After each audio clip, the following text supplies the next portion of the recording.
Bom dia a todos, eu sou o Enio Shinohara. Obrigado à turma do Z Summit por ter colocado um evento tão bacana de pé.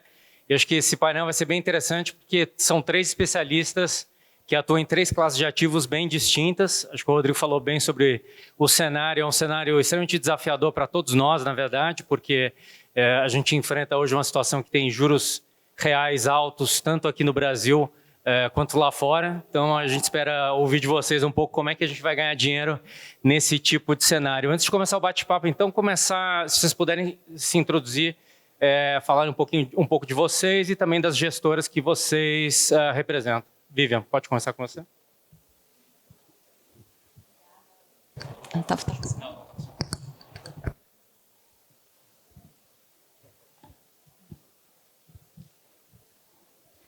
Obrigada pelo convite do Z Summit.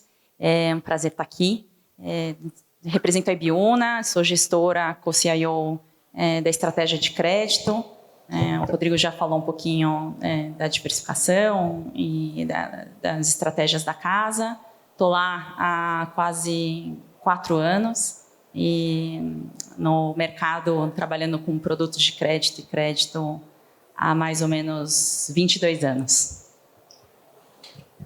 Bom, vou seguir aqui, Enio. Tudo bem, pessoal? Segunda vez que eu estou aqui no evento, é sempre um prazer estar aqui. Obrigado, pessoal do Z Summit, pelo convite.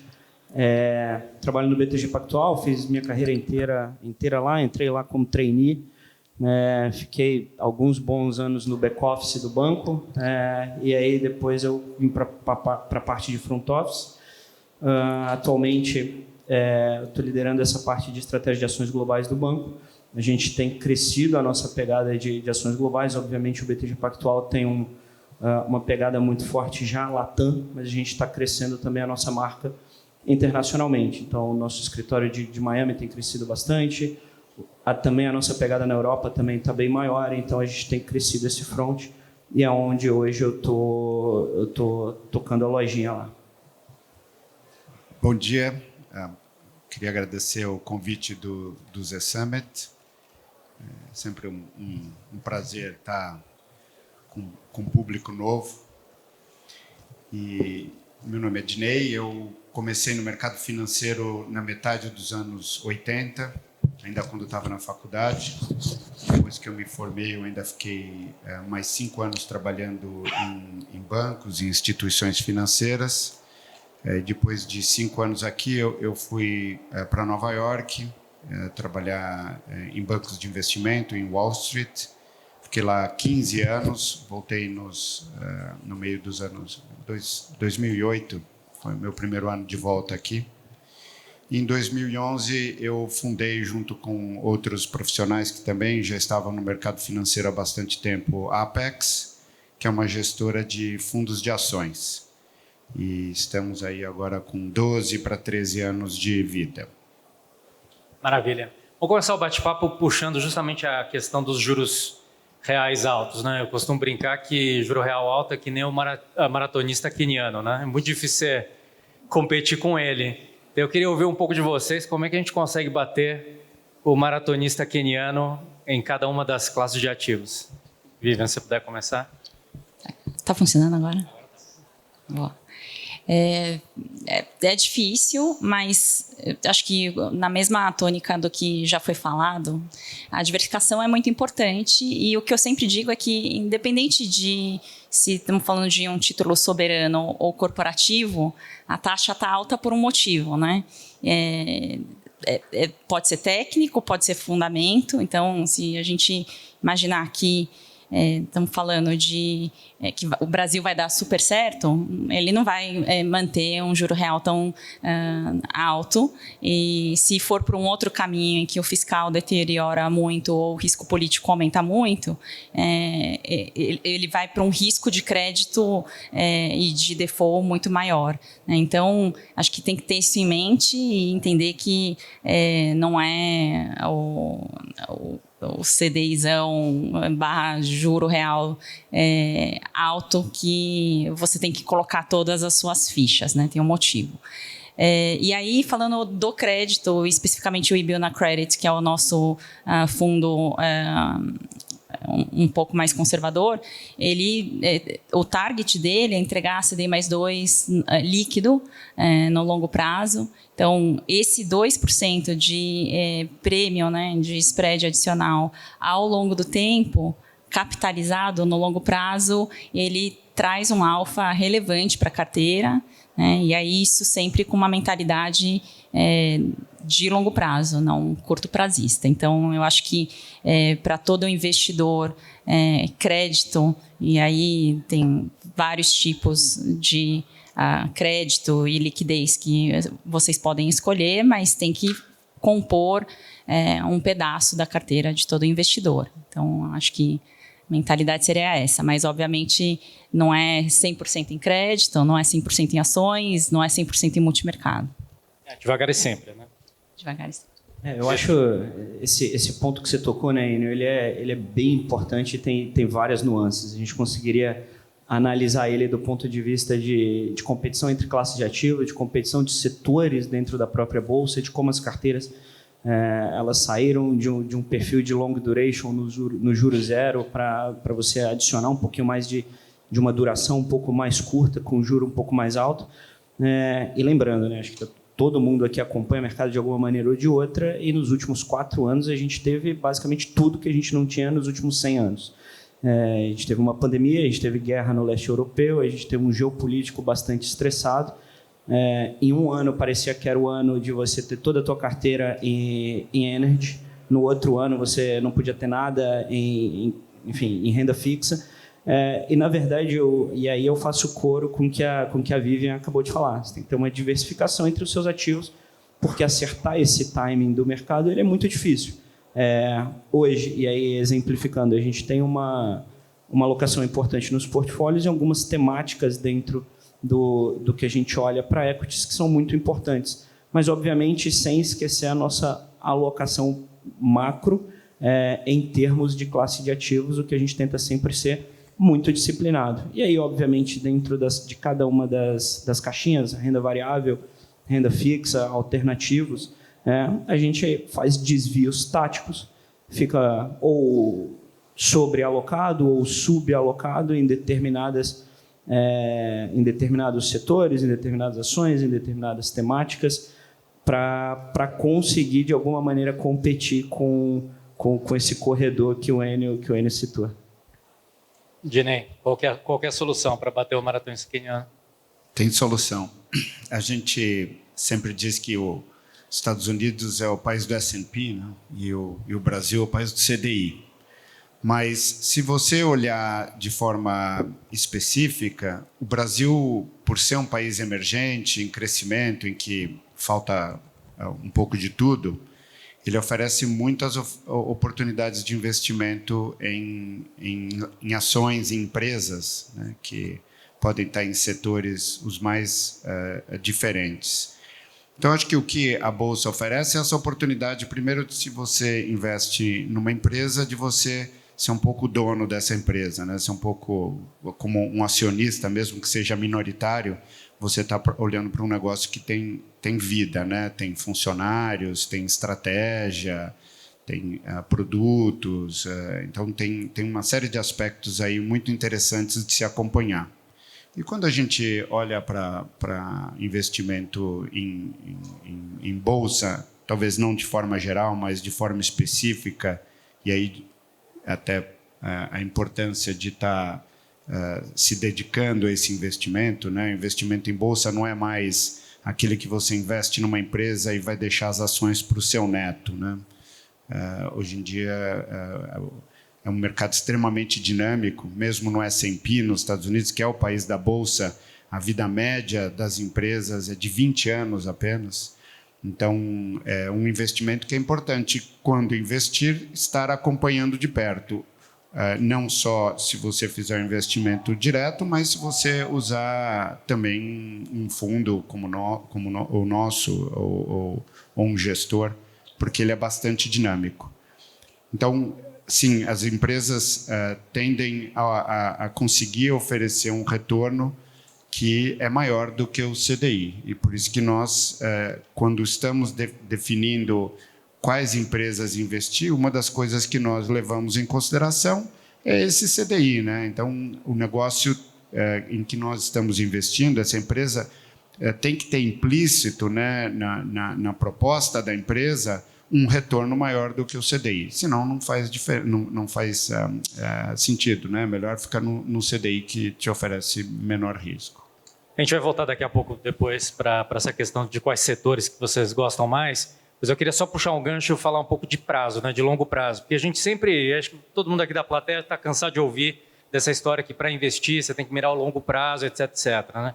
Eu queria perguntar para você se para cada uma das classes de ativos o longo prazo é o mesmo, a definição de longo prazo. O que é o longo prazo, por exemplo, para crédito, para ações fora do Brasil e para ações dentro do Brasil? Qual é o horizonte de tempo que a turma aqui na audiência tem que ter na cabeça na hora de investir? Quem quiser. Oi. Eu posso começar. Então, o longo, assim, se alguém já assistiu às minhas apresentações, eu costumo comentar que a gente quebra as caixinhas, né, investimentos. Então, curto, médio, longo prazo. O que define esse, vamos dizer, o prazo é quando que você vai precisar do dinheiro. Então, no caso, o investimento em ações, ele fica dentro da caixinha de não vou precisar desse dinheiro em 10 anos. Agora, isso não quer dizer que você vai investir em uma ação e ficar 10 anos com ela.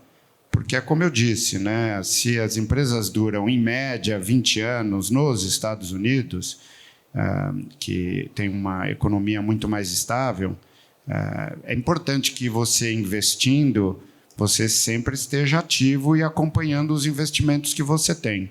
Agora, até por esse próprio ciclo, o investimento em ações não pode ser um dinheiro que você precise amanhã para trocar de carro, se casar, para a educação do seu filho. Então, é importante ser um dinheiro, ele talvez seja até menor, né? Principalmente dependendo do ciclo, do momento de vida que você está, mas você separar esse dinheiro por um período mais longo, porque você vai pegar ciclos de mercado. Tem épocas que o preço das ações valorizam, tem outros que desvalorizam, né? Principalmente quando a taxa de juros está alta ou que você tem uma recessão. Então, eu diria longo prazo nesse sentido, né? O dinheiro é aquele dinheiro talvez menor, mas que você não vai precisar nos próximos 10 anos. Para crédito, acho que primeiro a mensagem que eu acho sempre importante é que investimento tem que ser de longo prazo, pelo menos a sua visão do investimento, né? Ficar com uma janela muito curta para tomar a decisão de entrar ou sair de um investimento é muito ruim, é prejudicial para o seu retorno, porque naquela janela, né, em 3 meses, se você olhar cota de fundo, 3 meses, se você olhar a queda do ativo, em 3 meses, você vai sair no pior momento, né? Quase certeza que é isso que vai acontecer. Então, acho que tem que ter essa ciência, seja para ativo direto, seja para cota do fundo. E em crédito, acho que a questão da liquidez é muito ampla, né? Se você quer ter crédito público, você pode ir desde uma NTNB, que é muito líquida, até um precatório. Se você quer ter crédito bancário, você pode ter um CDB com liquidez diária, que é um crédito, né? Você está dando crédito para o banco, até uma letra financeira subordinada, que em alguns casos, e é o que a gente viu ano passado, pode virar pó antes do equity do banco, dependendo da estrutura da subordinação.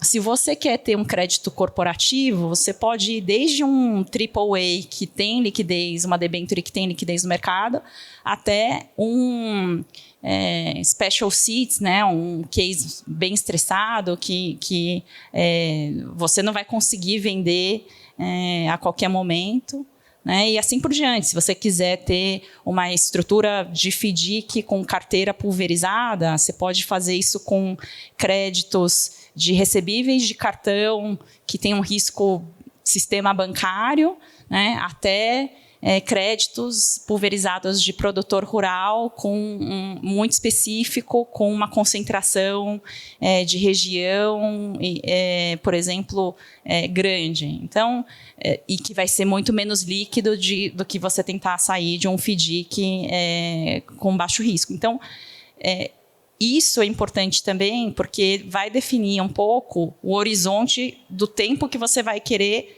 precisar, né, ou vai precisar, na verdade, carregar o ativo para ou receber de volta ou conseguir sair do papel. Então, acho que cada um tem o seu horizonte, né, suas necessidades de curto, médio ou longo prazo, mas assim, tentem se atentar que no crédito você tem um espectro muito grande de liquidez e prazo de investimento que precisa ser considerado no momento que você compra o papel. Muitas vezes você fala, nossa, essa taxão aqui, né? Vamos colocar para dentro, é isento ainda. Mas muitas vezes, se você precisar do recurso e precisar vender, você vai ter que vender com um desconto muito significativo. E isso é algo que não acontece muitas vezes no momento do investimento, né? Entender que isso pode acontecer. Então, acho que colocar nessas caixinhas aí de liquidez para o seu horizonte. Eu acho que a Vivian e o Dinei, eles já resumiram muito bem. Acho que talvez o que eu adicionaria é que, de fato, esse longo prazo ele é individual de cada investidor. É muito difícil a gente, desse lado do banco, dizer o que é longo prazo, porque ele é, de fato, muito individual. Obviamente, quando a gente estuda e faz alguns estudos sobre isso, mas olhando para o S&P, por exemplo, em janelas de 20 anos e comparando com outras classes de ativo, o S&P ele tem o melhor Sharpe. O S&P ele tem uma volatilidade até menor do que quando comparado com algumas classes de ativos de renda fixa. Então, parece até que é um almoço de graça aqui, porque você tem uma rentabilidade maior com uma volatilidade menor.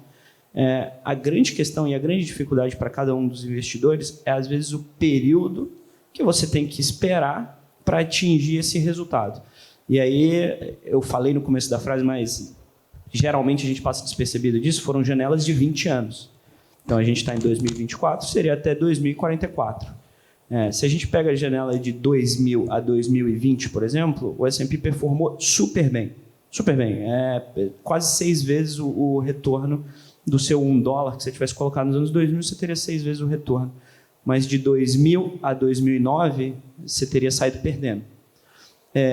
Então, essa complexidade em termos de ciclos, ela é muito importante. E aí, até para trazer algo mais próximo, porque, enfim, 2000, 2009, parece um tempo muito longínquo, mas a gente teve a pandemia em 2020, todos os analistas de mercados, eu incluso, achavam que 2021 seria um ano ruim para a Bolsa, foi um ano excelente. 2022 vai ser um novo ano excelente para a Bolsa, foi um ano péssimo. E aí 2023 achava que ia ser um ano péssimo e foi um ano excelente.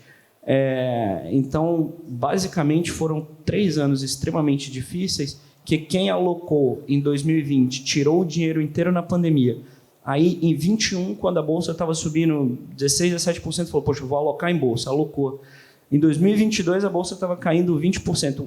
O cara tirou o dinheiro perdendo de novo. E aí, em 2023, com a Bolsa subindo mais 15%, ele perdeu o rally inteiro e, enfim, a cota pessoal dele foi extremamente machucada. Então, às vezes, só permanecer alocado, e aí, obviamente, que tem que ser estudado em que classe de ativo, se você está na sua classe adequada, mas permanecer alocado muitas vezes é o grande segredo do jogo.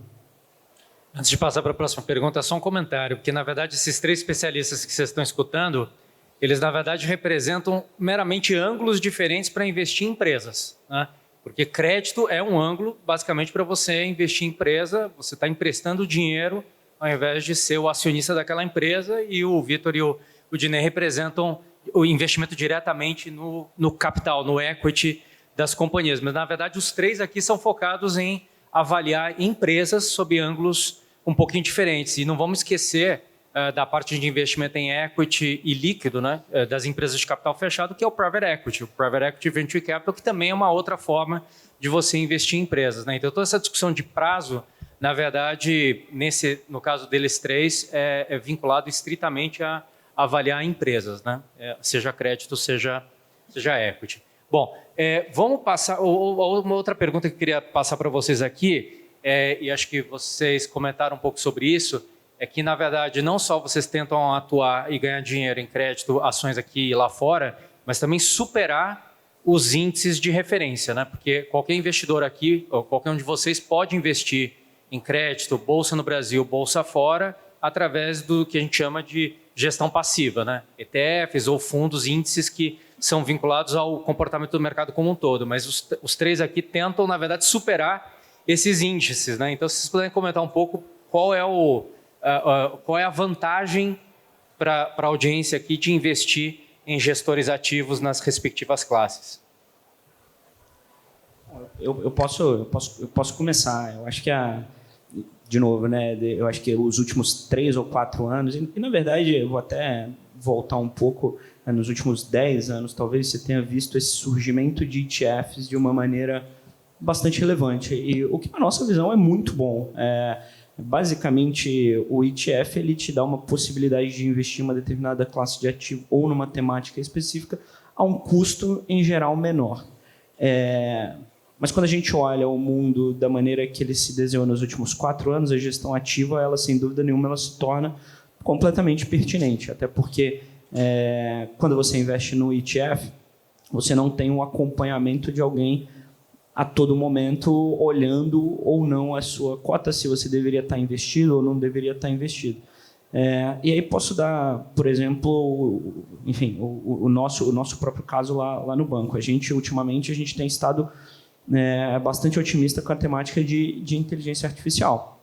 Então, a gente acompanha muito de perto as empresas que a gente acha, a fase que a gente acha que deveria investir, porque, obviamente, quando você está falando de inteligência artificial, você pode investir na infraestrutura de inteligência artificial, você pode investir nas próprias big techs, que, de alguma maneira, elas podem surfar essa onda, você pode investir em outros setores que podem ter ganhos de margem a partir da inteligência artificial, ou num setor que está sendo colocado como uma próxima fronteira, que é o setor de saúde. A gente foi para o evento no meio de março da NVIDIA, lá na Califórnia, e a gente acompanha de perto, a gente conversou com as empresas, conversou com players de mercado, para conseguir, não só internamente, nos nossos comitês de investimento, mas também para os nossos clientes, mostrar em que fase a gente está desse processo de inteligência artificial. Então, aqui é muito mais um exemplo de como essa gestão ativa ela consegue, de fato, gerar um valor e comunicar isso para o cliente, do que apenas e sem dúvida nenhuma isso é o mais importante, mas do que apenas esse spread sobre o benchmark que muitas vezes a gente precisa gerar, ou via comitê de investimento, via gestora, via banco, que obviamente a gente é cobrado, né? No meu caso, bem ingrato, né, contra o S&P, mas, enfim, no fim das contas, é isso que o cliente demanda e é isso que a gente se dispõe a entregar. Oi.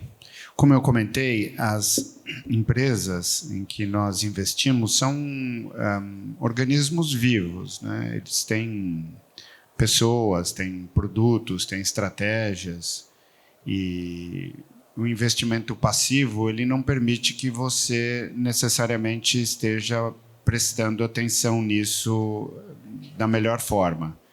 Nós temos uma equipe de quase 15 pessoas dedicadas a acompanhar as empresas bem de perto no dia a dia. Então, se troca um diretor, se a empresa toma a decisão de ter um produto e não ter outro, ou se ela faz um investimento num novo negócio. Tudo isso acaba se refletindo no resultado dessas empresas e, consequentemente, se o preço da ação valoriza ou desvaloriza. Então, esse acompanhamento de perto, que dá muito trabalho, né? Hoje em dia, diferente de quando eu comecei lá nos anos 80, que basicamente as informações que se tinha eram de duas formas, ou no jornal, num jornal que chamava Gazeta Mercantil na época, ou uma reunião anual que as empresas eram obrigadas a fazer. Hoje em dia não, né? Se tem acesso às empresas diariamente, você tem vários eventos, então é muito mais rico nesse sentido e o investimento é muito mais educado, né? Você consegue fazer ele com muito mais qualidade. Então, eu acredito que é extremamente importante a gestão ativa e não só a compra e espere que dê certo, né?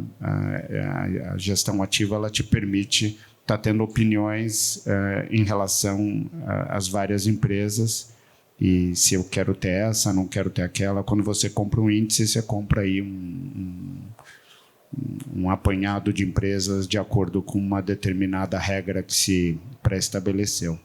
Então, acho que a gestão ativa é muito importante em todos os segmentos, seja ele de crédito, renda fixa, renda variável no Brasil ou fora, e talvez no Brasil ainda mais do que fora, porque os índices fora eles refletem melhor a economia e no Brasil eles acabam refletindo pior, eles são mais concentrados em empresas de commodities, nas grandes empresas, nas grandes estatais, enquanto que você tem toda uma parte aí da economia que é pujante, que está crescendo, que precisa de novos investimentos e que é pouco representada ou tem uma representação pequena nos índices.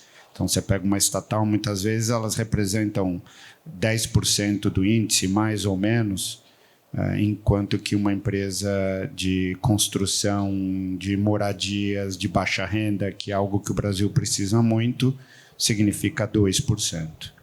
Então, na gestão ativa, nós conseguimos, por exemplo, ter menos das estatais que vendem commodities e ter mais investimento nesses setores em que nós acreditamos que são seculares, que vão crescer, né? Como no caso moradia, saúde, transporte, logística. Setores que nós acreditamos, né, que para nós tem valor. Para crédito é um pouco diferente, né? No mundo offshore, você tem um bench que é o CEMB, né, que aí é o Corporate Emerging Market Index, que ele tem uma composição de nomes que emitem bonds para emerging markets. E aí funciona um pouco como um bench de ações, que para você ganhar do bench, você tem que ficar over alocado ou, né, under alocado em determinados nomes ou setores. Ou se você quiser acompanhar o bench, né, ter um menor tracking, aí você vai ter que ficar fazendo os balanceamentos conforme entram novos nomes no índice. Mas no mercado local, a gente não tem isso. O nosso bench, em geral, vai ser CDI, para os fundos institucionais, ou IMAB, IMAB5 para fundos de infraestrutura. E aí, o que acontece? E por que é diferente, né? Buscar esse alfa em relação ao bench é bem diferente, porque no mercado local você tem emissões distintas que não têm acesso a todos os players necessariamente. E aí o equivalente seria como buscar alfa, né, e como fazer uma gestão diferente, não ficar no pensamento hold to maturity e só comprar um pouco de tudo, né, de todas as emissões que vêm no primário. Então, como gestor ativo, você vai, se o preço tá diferente, se o spread abriu muito, abriu por quê? É uma questão técnica, né, que tem muito fundo de crédito D0 que precisa vender o papel e o spread abriu, ou é fundamento, né? A empresa piorou, ou teve uma notícia muito ruim, ou teve uma questão de governança que foi para a mídia, foi headline, e aí o gestor tem que tomar essa decisão ativa de falar assim, ok, agora vai ser o momento que eu vou comprar mais desse papel, ou vou estopar e vou vender mesmo que seja com algum, tomando aqui um hit no papel. Né? Porque eu só quero sair dele porque esse papel agora está 90 de face, mas eu estou com medo que vá para 50 de face, para 20 de face. Ou para, né, no caso de Americanas, o papel foi para 50, depois foi para 20, depois foi para 0, né? E aí voltou lá para o patamar de 20. Light foi para tá no 50 area, mas em algum momento pós a contratação da Laplace ele estava em 60 e poucos, né? Então o gestor tem que tomar essa decisão, e por que não, se você tivesse num índice composto, você não ia ser ativo para falar assim, eu vou estopar ou vou comprar, né? Braskem com o evento de Maceió foi para um CDI mais 6 na debenture, é algo que eu quero comprar, ou estou com medo que isso vai ser muito relevante para fluxo de caixa da companhia e ela vai ir para um evento de insolvência. É um momento de oportunidade ou de ser mais conservador. Então, o nosso papel como gestor e buscar essa gestão ativa, saber e tomar essas decisões, né, e acompanhar, falar com o CFO, com o management, com o órgão regulador, com outros players, concorrentes do mercado, entender se aquele preço está ruim porque foi uma emissão que é micada ou porque realmente os fundamentos pioraram. Então, acho que, resumidamente, seria esse aí o nosso dia a dia. Acho que o trabalho de vocês três é bem desafiador, né, de bater o índice, mas sem querer puxar muita sardinha para o Vitor, o S&P é um dos índices que vamos dizer, mais eficientes que a gente sabe, por conta da metodologia, lá fora, e por outro lado a gente sabe que o Ibovespa tem algumas deficiências, né? O Dinei comentou algumas delas, de ser muito concentrado em poucos papéis, Petrobras, Vale do Rio Doce e alguns bancos. Eu só me lembro talvez de um outro índice, como o índice da Dinamarca, que é mais concentrado que o do Brasil, porque lá tem a Novo Nordisk do Ozempic, né? Que é praticamente metade do índice, né? Mas, enfim, é um trabalho desafiador de bater o índice.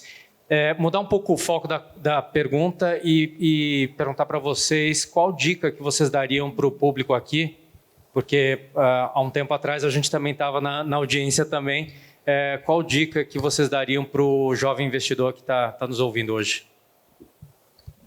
A minha dica é entender que a taxa está alta por algum motivo, e aí entender o que e cuidado com rating externo, tem muito Oi, Odebrecht, Light, Americanas, foram todos AAAs um dia.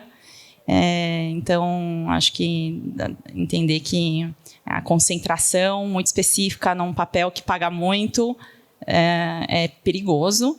E aí, acho que invista no seu conhecimento. Esse é o maior investimento que você tem que fazer agora, jovem, que vai ter um maior retorno para vocês. E, por fim,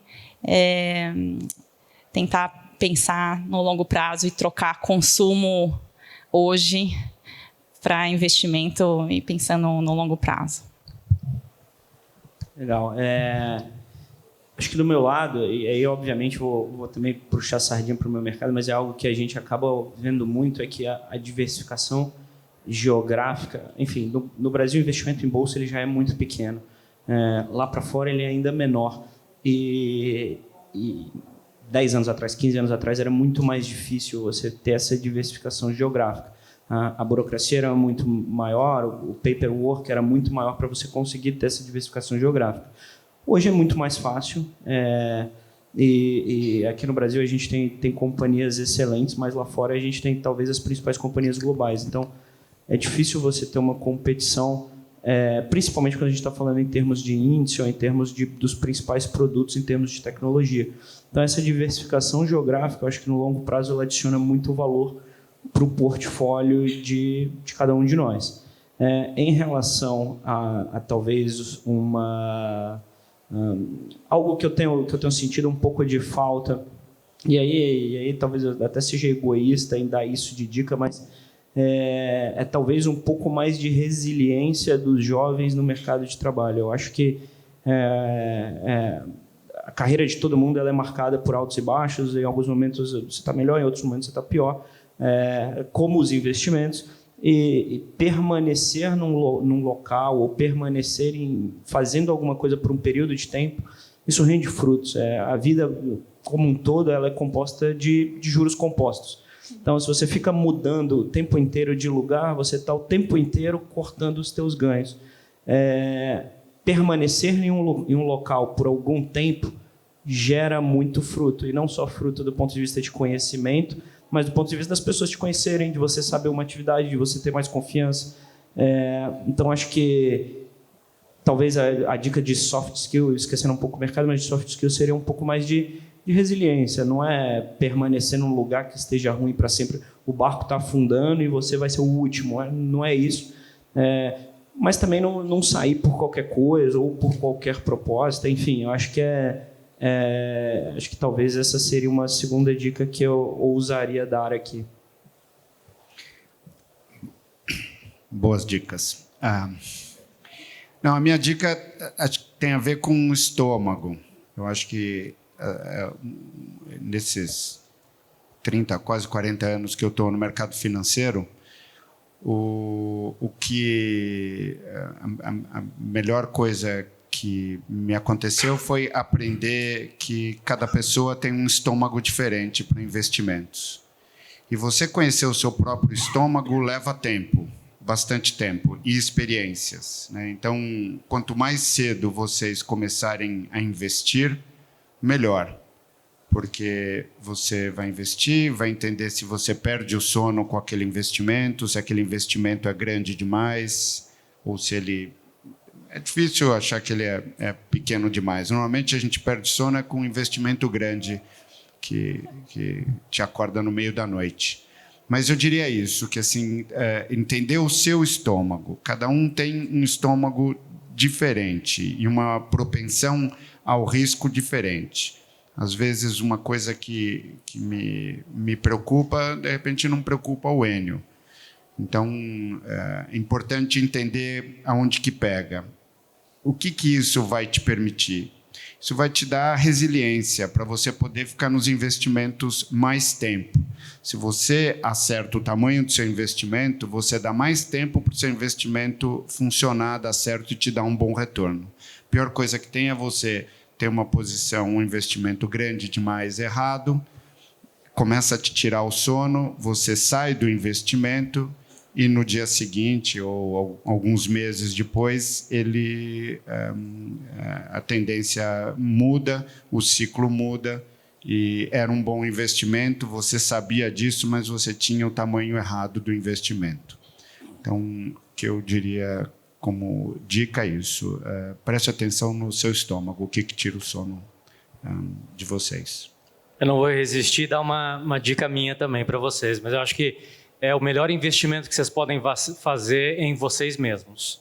E aí, emendando um pouco com o que a Vivian comentou, eu acho que cada um de nós é como se fosse um ativo. O ativo deprecia ao longo do tempo, especialmente o conhecimento. Então, busquem o conhecimento até o final das suas vidas, porque esse é o melhor investimento que vocês podem fazer, seja para aplicar em investimentos, seja para aplicar no restante da vida de vocês. Enfim, acho que a gente tem um tempinho para perguntas da plateia, se tiver alguma.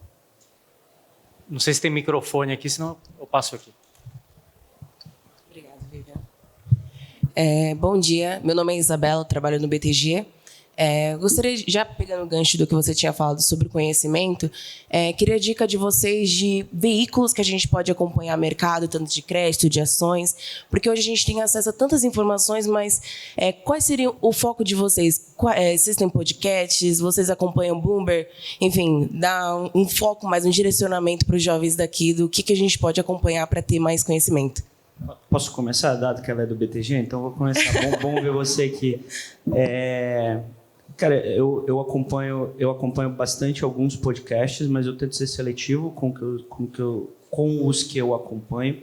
Tem um que eu gosto bastante, que ele é bem longo, são basicamente histórias de 3, 4 horas, mas são sobre as companhias, chama Acquired.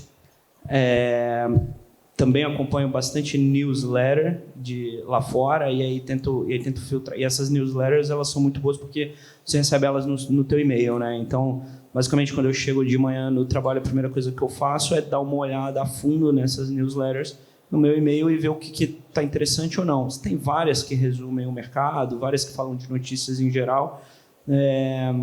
Enfim, acho que de maneira geral acaba sendo isso. E aí, obviamente, a gente sempre tem um ou outro mercado que se acompanha mais perto, uma outra empresa que se acompanha mais de perto.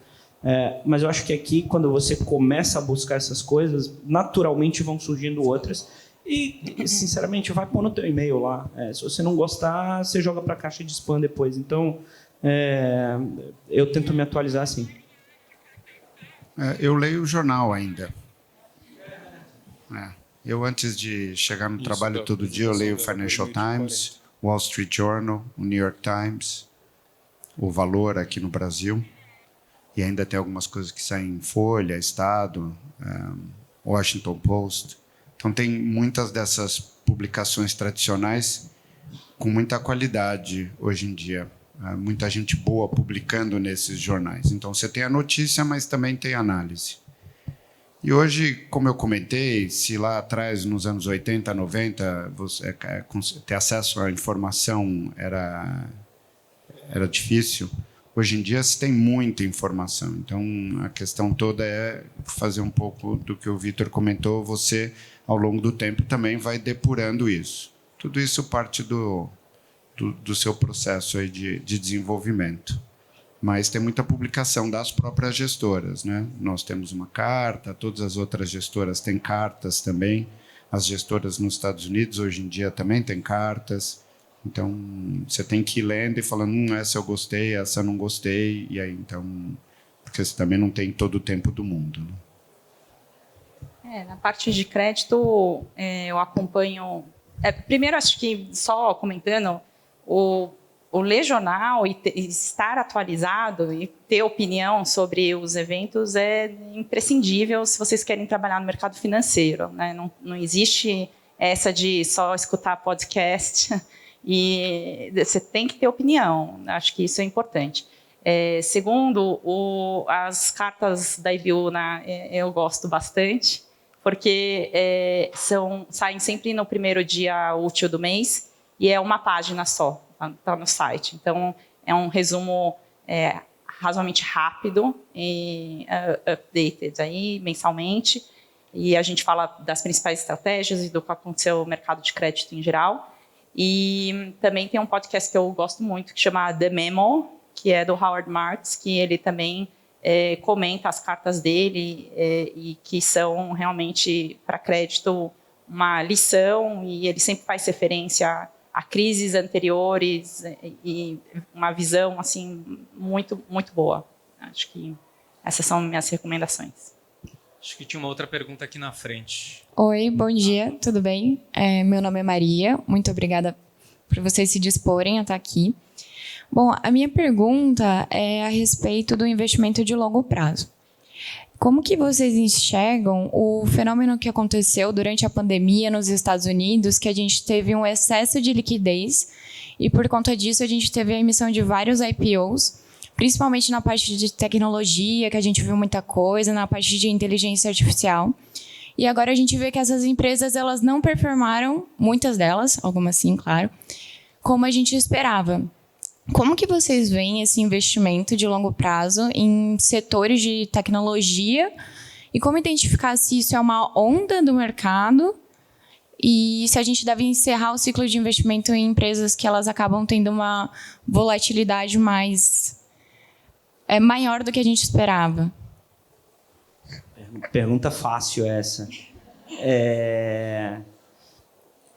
Assim, de fato, é um pouco do que a gente comentou, acho que o painel inteiro, né? Não é simples você saber se sim ou se não, se está no momento ou se não está no momento de cortar um investimento. Em alguns momentos, quando você olha como engenheiro de obra pronta para trás, parece óbvio que não é.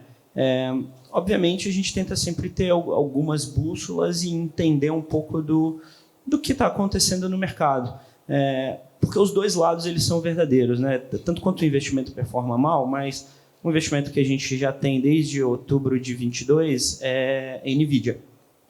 A gente tem desde outubro de 22 e, basicamente, toda semana a gente se pergunta se a gente deveria diminuir o investimento.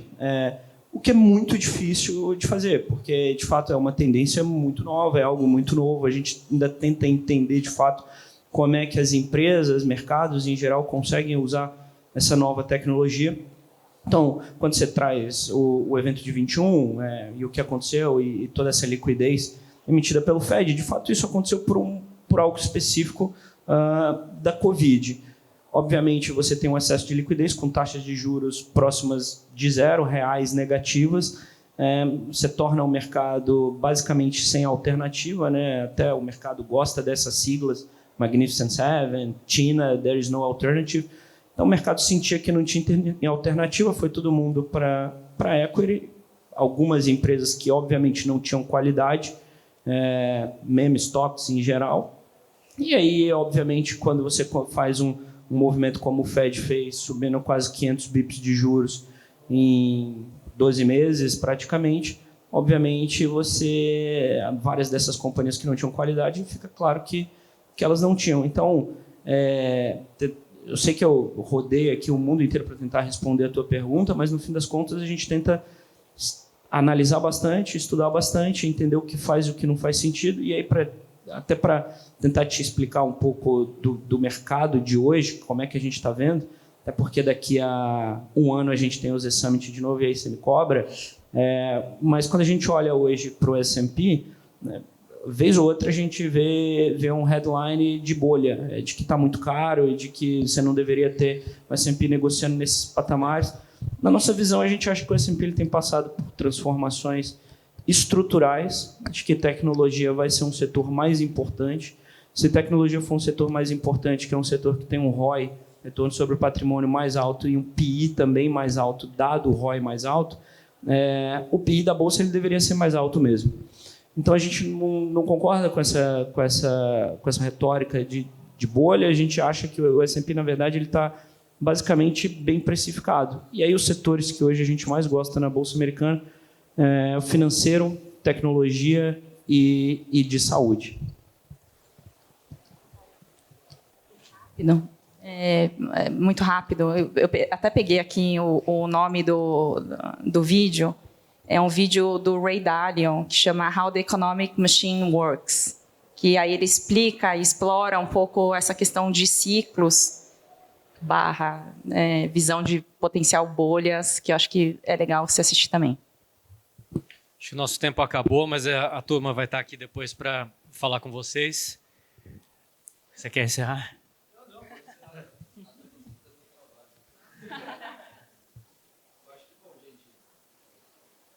Meu microfone foi... Ah, não, agora voltou. Bom, eu queria ter escutado a indicação do Vitor antes, comprar NVIDIA em 2022. Queria, hein? Mas tudo bem, acontece. Bom, gente, uma salva de palmas para eles.